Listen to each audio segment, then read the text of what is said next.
예, 기도하겠습니다. 어, 하나님 아버지, 오늘 이렇게 묵상 모임으로 말씀 앞에 나왔습니다. 하나님 아버지, 오늘 말씀을 통해서, 음, 우리가 삶 속에서 어떻게 해야 되는지 배우게 하시고, 하나님을 향한 그런 시인의 마음을 좀 알고 배우는 그런 시간 되게 하여 주시옵소서. 감사드리며 예수님의 이름으로 기도드렸습니다. 아멘. 오늘은 시편 39편 죽음을 앞둔 자의 기도 내가 떠나 없어지기 전에입니다. 그러면 저 그리고 시연자매 그리고 보성 형제님 그리고 소린 지사님 이렇게 읽도록 하겠습니다. 양식 시편 39편은 개인 탄원 시에 해당된다. 이 시는 치명적인 고통, 고치병과 이로 인한 소외감 및 좌절감이라는 삼중고에 시달리는 자의 간구다. 시인은 죽음을 앞두고 있다. 이 시편은 욥의 탄원 및 기도와 유사하여 욥의 시편이라고 불리며 인간의 헛됨을 반복적으로 인용한 까닭에 전도서의 시편으로 일컬어지기도 한다. 구조 1에서 3절 서론적 고백 4에서 6절 인간의 무상성에 대한 탄원, 7에서 11절 구원을 위한 기도, 12에서 13절 마지막 간구. 내용 서론적 고백. 내가 말하기를 나의 행위를 조심하여 내 혀로 범죄하지 아니하리니 악인이 내 앞에 있을 때에 내가 내 입에 재갈을 먹이리라 하였도다.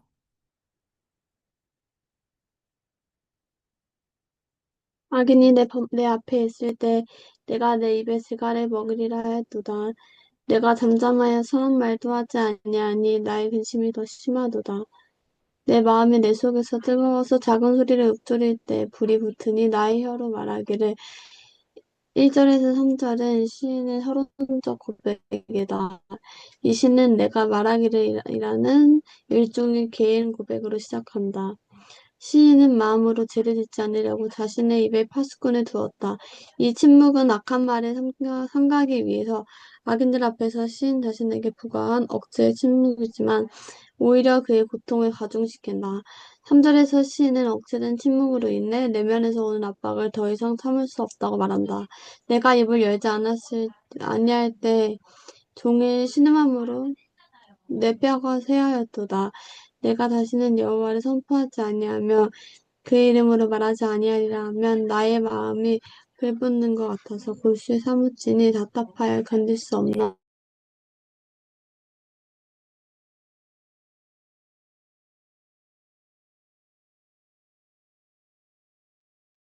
마침내 시인의 침묵이 깨어진다. 인간의 무상성에 대한 탄원. 여호와여 나의 종말과 연한이 언제까지인지 알게 하사 내가 나의 연약함을 알게 하소서. 주께서 나를 한 뼘 길이만큼 되게 하심에 나의 일생이 주 앞에는 없는 것 같사오니 사람은 그가 든든히 서 있는 때에도 진실로 모두가 허사뿐이니이다. 진실로 각 사람은 그림자같이 다니고 헛된 일로 소란하며 재물을 쌓으나 누가 거두는지 알지 못하나이다. 4에서 6절은 인간의 무상함에 대한 탄원을 담고 있다. 시인 혼자 침묵하며 사색하다가 여호와여라는 부름과 함께 기도를 시작한다. 그는 그동안의 침묵을 깨고 바로 기도에 들어간다.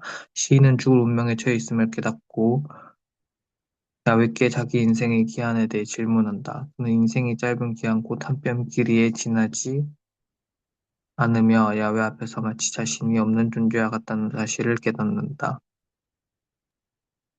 여기서 한 뼘 길이는 네 손가락의 넓이를 뜻한다. 이는 구약의 도량형에서 가장 짧은 길이를 지칭하는 단위다. 시인은 인생의 본질이 헛된 일, 헛되뿐임을 깨닫는다. 한마디로 인생은 허무한 것이다. 6절에서 시인은 인간의 그림자로 묘사한다. 알고 보면 모든 인간은 자신의 그림자일 뿐이다. 사람은 헛것 같고 그의 날은 지나가는 그림자 같으니이다. 그림자란 꿈속의 모습을 암시한다. 결국 인생은 실체가 아니라 꿈이자 허상과 같다. 그림자같이 다니고 라는 표현에서 다니고는 히브리어 동사 다니다 걷다에서 파생된 히트 파일 형태다. 이는 강조 제규용법으로서 앞뒤로 왔다 갔다 하다라는 의미며 인간 노력의 무익함을 상징적으로 묘사하여 강조하는 표현이다. 그리스 신화에 나오는 시시포스의 운명을 연상하면 된다. 또한 인생은 진실로 헛된 일로 소란만 피운다. 인간들은 자기의 운명이 어떻게 될지도 모르고 일평생 재물을 쌓는 일에만 혈안이 되어 있다. 그것을 누가 거둬들일지도 모르면서 말이다. 하나님은 이르시되 어리석은 자여 오늘 밤에 내 영혼을 도로 찾으리니 그러면 내 준비한 것이 누구의 것이 되겠느냐 하셨으니 자기를 위하여 재물을 쌓아두고 하나님께 대해 부여하지 못한 자가 이와 같으니라.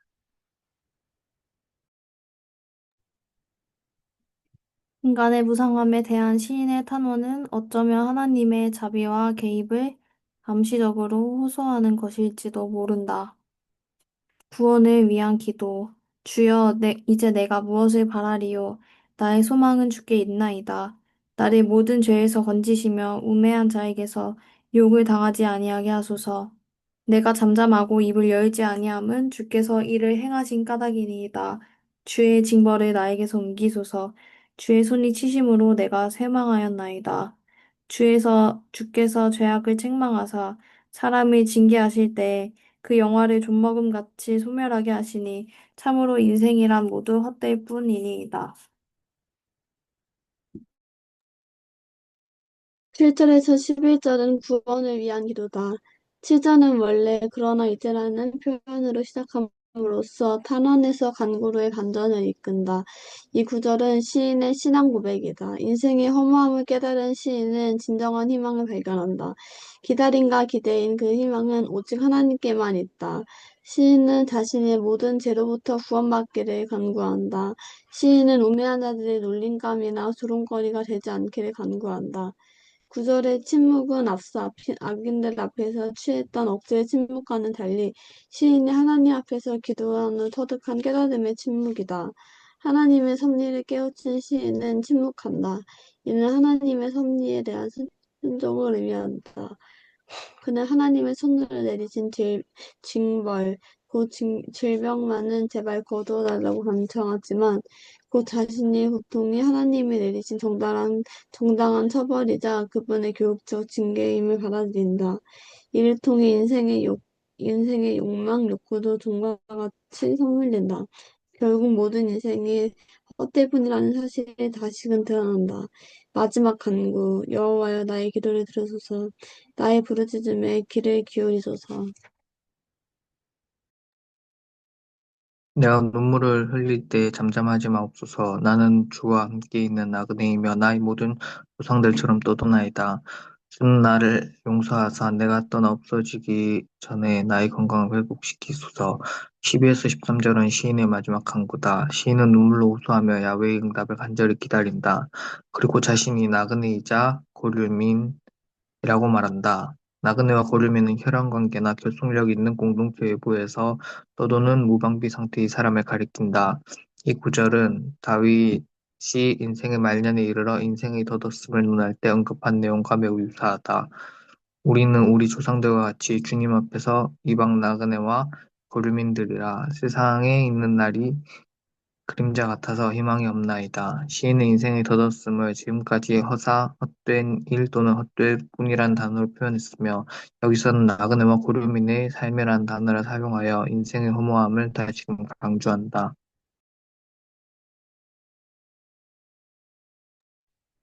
13절의 마지막 강구는 매우 독특하다. 지금까지 시인은 자신의 죄와 문제에서 구원받기를 원했다. 그런데 여기서는 공격적인 하나님의 현존을 벗어나 죽기 직전 잠시나마 숨을 한번 돌리게 해달라고 간구한다. 히브리어 성경에서 이 구절을 직역한 내용은 다음과 같다.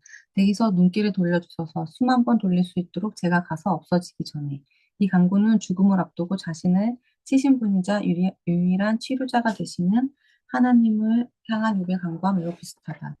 하나님이 나를 억울하게 하시고 자기 그물로 나를 에워싸신 줄을 알아야 할지니라. 나의 친구야, 너는 나를 불쌍히 여겨다오. 나를 불쌍히 여겨다오. 하나님의 손이 나를 치셨구나. 내가 알기에는 나의 대속자가 살아계시니 마침내 그가 땅 위에 서실 것이라. 이는 특히 임박한 죽음 앞에서 인생의 무상함을 깨닫고 평안하게 죽음을 맞이할 수 있게 해달라고 간구하는 한 인간의 고독한 외침이다. 내 날은 적지 아니하니까 그런즉 그치시고 나를 버려두사 잠시나마 평안하게 하시되 내가 돌아오지 못할 땅 곧 어둡고 죽음의 그늘진 땅으로 가기 전에 그리하옵소서. 그에게서 눈을 돌이켜 내가 품꾼같이 아, 그가 품꾼같이 그의 날을 마칠 때까지 그를 홀로 있게 하옵소서. 메시지. 이 시는 시편의 탄원 중 표준적인 간구는 아니다. 시인은 죽음을 앞두고 하나님께 가까이 와달라고 간구하는 대신 자신과 거리를 더 달라는 일종의 멀어지심을 간구하다가 하나님에 대한 심각한 의심과 절망으로 시를 마무리한다. 시편에서 이런 형식을 갖는 것은 이 시가 유일하다. 이처럼 이 시는 시편에서 예외적이고 가시와 같은 존재다. 이런 예외적인 목소리가 시편 안에 수용되다니 하나님의 폭과 깊이가 얼마나 대단한가. 이 시의 가르침에 따르면 우리는 해결되지 않는 절망으로 인해 슬픔을 겪지만 이 또한 하나님과 함께하는 우리 삶의 실제이며 타당한 것이다.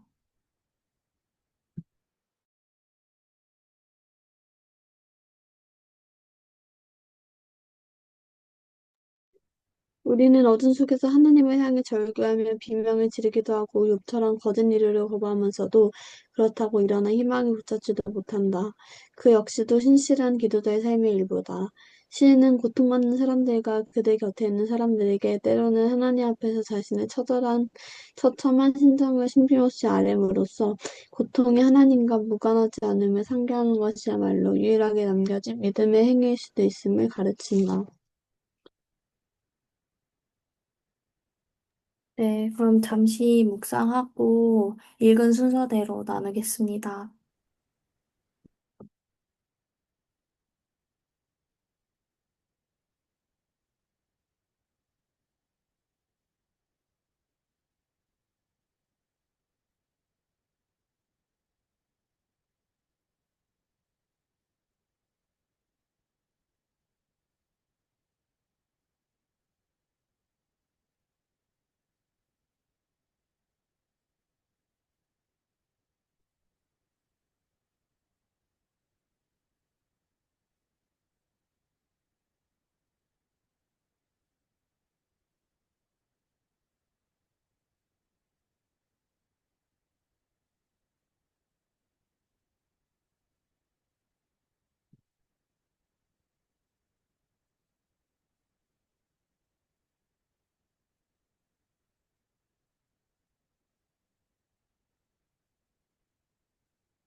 네, 그럼 먼저 나눠보면은, 음,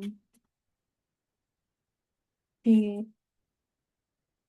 어렵게 느껴져가지고, 개혁개정 그 말씀만 놓고도 보고, 그 메시지 성경, 그 영어 버전이 있어가지고, 그걸로도 읽어보고, 그렇게 했는데, 음, 이 마지막에 메시지의 381조 메시지 부분에 첫 번째 줄에 시인은 죽음을 앞두고 하나님께 가까이 와달라고 간구하는 대신 자신과 거리를 더 달라는 일종의 멀어지심을 간구하다가 하나님에 대한 심각한 의심과 절망으로 시를 마무리한다. 이렇게 돼 있고 또 그 다음 문단에 이 시의 가르침에 따르면 우리는 해결되지 않는 절망으로 인해 슬픔을 겪지만 이 또한 하나님과 함께하는 우리 삶의 실제이며 타당한 것이다. 그리고 시인은 고통받는 사람들과 그들 곁에 있는 사람들에게 때로는 하나님 앞에서 자신의 처참한 심정을 숨김없이 아뢰므로써 고통이 하나님과 무관하지 않음을 상기하는 것이야말로 유일하게 남겨진 믿음의 행위일 수도 있음을 가르친다. 이렇게 되어 있는 부분이 좀, 그래도 와닿았던 것 같아요. 어, 뭔가 시인이 마지막에 죽기 전에 잠깐이라도 쉴 수 있게 해달라 이렇게 하는 거를 보고 이 메시지에서 뭔가 이렇게 표현을 한 것 같다고 생각이 들었는데 뭔가 시인이 이 상황에서 음 뭔가 음 정말 최소한의 것만 그러니까 정말 다 포기하고 정말 최소한의 것만 구하는 그런 느낌을 받았던 것 같아요. 근데 그것이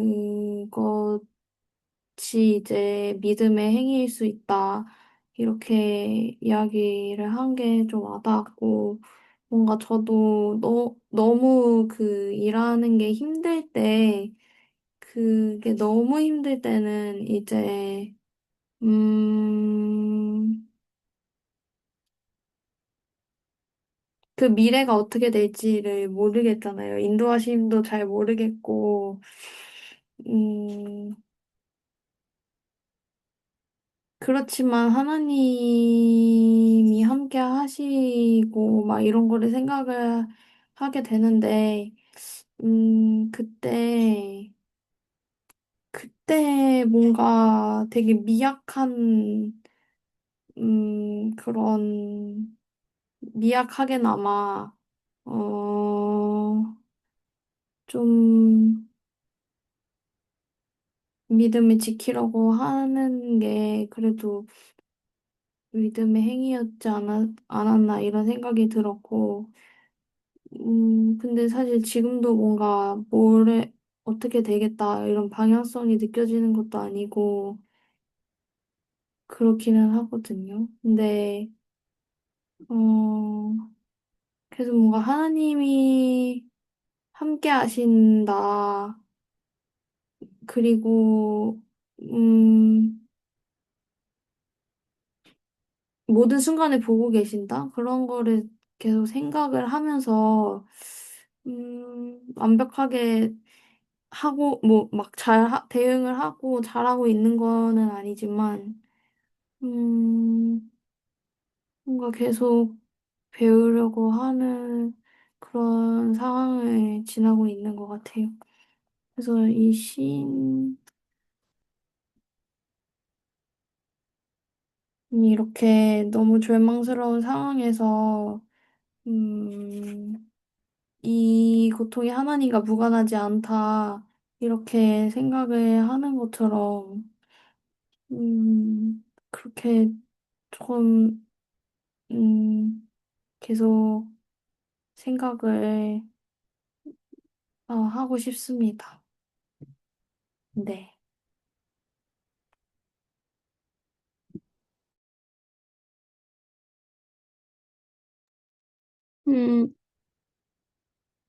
음, 저는, 어,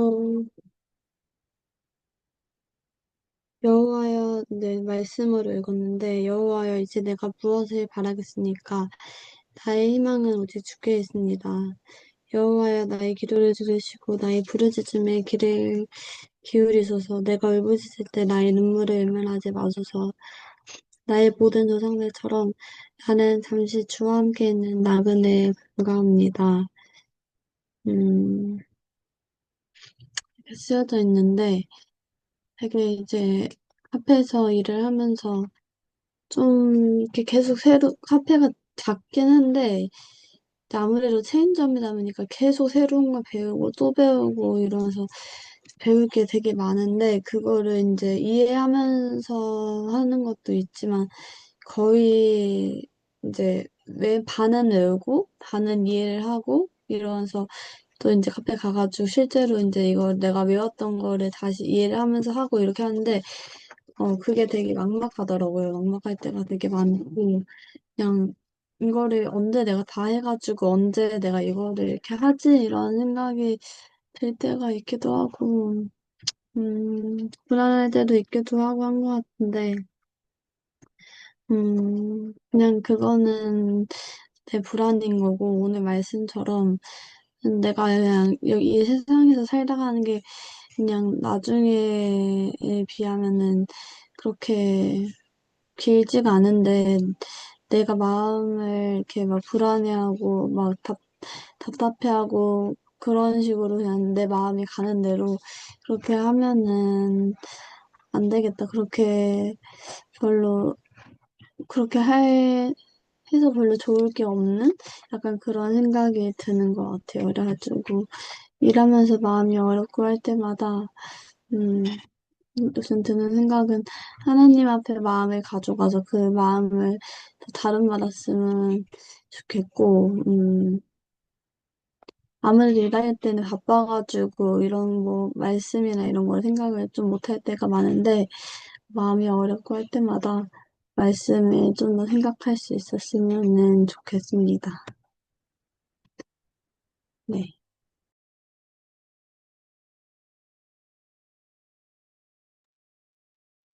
저는 오늘 말씀 보면서 하나님이 정말 우리 삶에 힘도 많이 주시지만 우리를 많이 가르치시는 분이시다.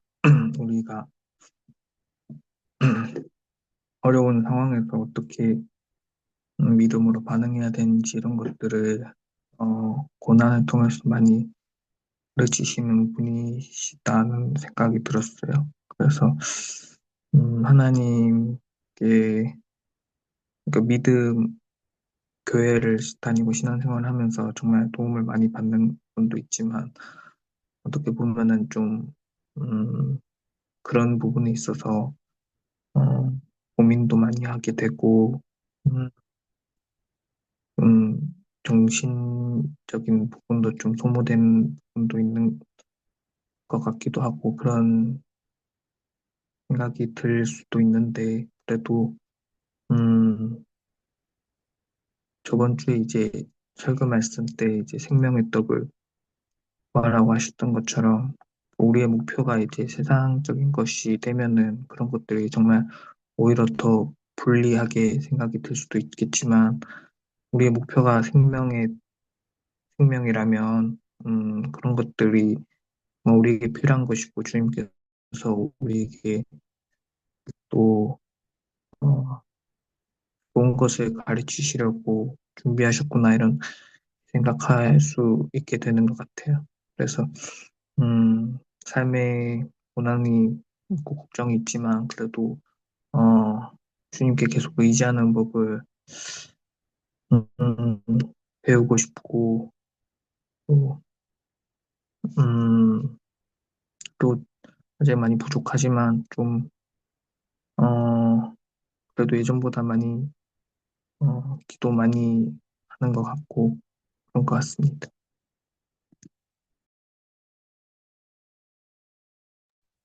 네, 저는 여기 4절에서 6절을 여기 저자는 인간의 무상성에 대한 탄원을 이렇게 375페이지에 적어놨는데, 이거를 쉬운 성경으로 한번 읽어봤는데, 좀 더 표현이 와닿았던 것 같아요. 그래서 그, 그 인생의 마지막에 대해서 이렇게 나의 삶이 날아가는 화살 같다라고 나오고, 그 내 인생이 짧은데 한 편밖에 안 되는 인생이라고 나오고 사람들의 일생은 한순간의 입김일 뿐이다. 사람의 분주한 인생은 마치 신기루와 같다. 이리저리 돌아다녀 보지만 모두 결국 헛것입니다. 재물을 모아 쌓아두지만 누가 그것을 가져가는지 알지 못합니다. 이렇게 해서 그런 인생의 그런 허무함과 무상성에 대해서 쉬운 성경으로 읽으니까 좀 더 와닿았고, 그래서 뭐 인생의 본질이 여기 76페이지도 다 헛되고 허무한 것이다. 인생이 마치 그림자 같고, 이 신의 성격에서는 신기루 같이, 신기루 같고, 화살같이 빨리 지나고, 고작 이제 한 번밖에 안 되는 그런 짧은 인생을 살아가는 게 이제 인생이 그런 허무함의 본질이라고 하는데, 여기서 이제 그치지 않고, 또 와닿았던 게 78페이지 보면 첫 번째 단락에서 세 번째 줄에 인생의 허무함을 되게 이제 디테일하게 잘 설명을 하고, 인생의 허무함을 깨달은 시인은 진정한 희망을 발견한다. 기다림과 기대인 그 희망은 오직 이렇게 하나님께만 있다. 그래서 그런 그 하나님 없는 인생이 너무 그렇게 처절하고 너무 빠르고 너무 신기루 같이 금방 지나가는 게 본질이지만 그래서 더 하나님한테 소망이 있구나 이런 생각이 들었던 것 같고 조금 전에 보성이도 나눴지만 여기 378페이지에 그 마지막 단락 쪽에 자신의 고통이 하나님이 내리신 정당한 처벌이자 그분의 교육적 징계임을 이 시인이 받아들인다고 하는데 그 삶의 그런 본질이 허무와 고통이지만 그래서 더 하나님한테 소망이 있는 거를 이제 이 저자는 시인은 아는 것 같고 근데 이 교육적 징계라는 말이 조금 와닿았던 것 같아요. 결국 교육이라고 하면 어떤 거를 배우거나 어떤 의미를 발견하거나 결국 어떤 의미가 있는 것인데 음, 나의 삶에서도 어떤 힘듦이나 그런 고통이나 고난의 문제들이 어떤 그런 교육적 징계가 있을 수 있겠구나. 그건 결국에는 하나님의 사랑이니까 그거를 예수님한테 좀 소망을 두고 그런 허무주의나 이제 그런 자포자기나 이런 데 흐르지 않고 이것이 교육적 징계임을 믿고 결국에는 더 좋아질 수 있도록 더 발전할 수 있도록 예수님한테 좀 계속 소망을 두고 싶다 이런 생각이 들었고요.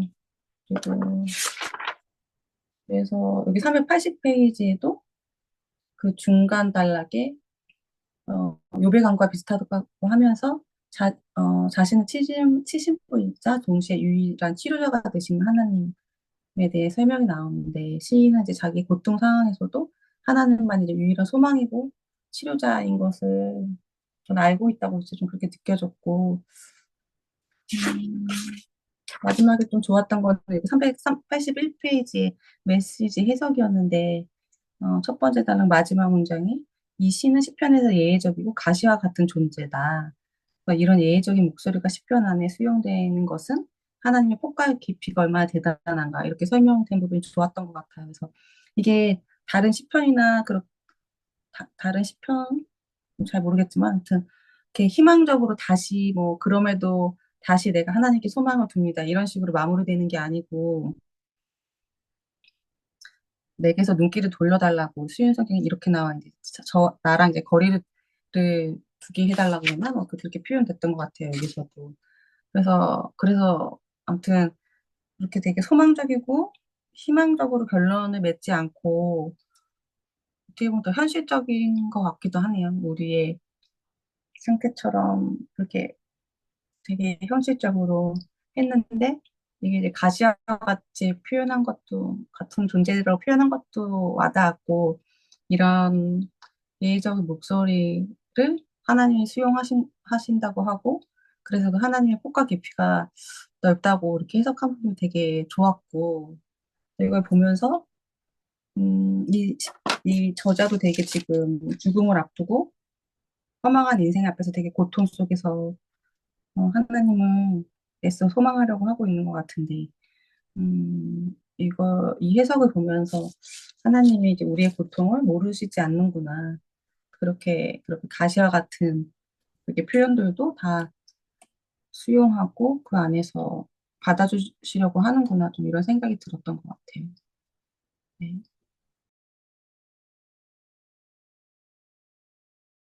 네, 그러면 시연 자매가 기도하고 묵상 모임 마무리하도록 하겠습니다.